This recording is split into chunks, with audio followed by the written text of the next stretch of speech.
кој што го имаме зацртано да го оствариме екоград, односно да се грижиме за нашиот град за подобра хигиена и чистото на градот. Јас како градоначалник заедно со бизнис секторот успеавме да обезбедиме 3 метларки кои што ќе одржуваат хигиената во градското подрачје на општина Кавадаци и во втора фаза и по руралните средини. Тоа значи дека овие метларки буквално ја собираат прашината и отпадоците од булеварите, од улиците и од тротоарите. Исто така имаат и водено попрскување, каде што имаат пометување и водено попрскување во делот на опрашувањето од прашина и од сите други работи.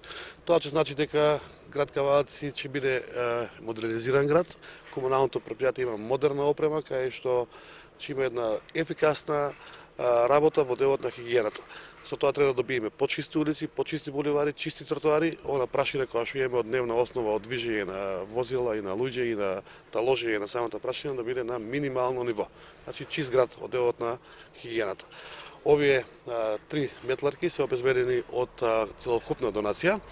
Едната метларка е донација од Синалко Германија, едната е од Кожушчанка и третата метларка е донација од IGM Trade Кавадаци.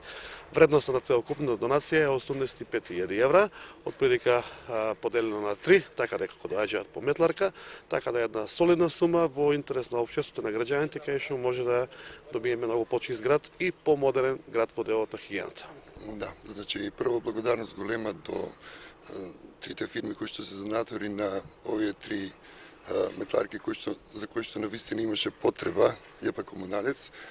Што се однесува до начинот на работа на овие метларки, значи истите ќе бидат прво искористени за улиците од прва категорија кои што досега се пометуваа рачно, но ќе бидат искористени за улици кои што досега никогаш не биле пометувани. Значи, мислам дека граѓаните на општина Кавадаци ќе бидат задоволни од хигиената за наредната 2018 година.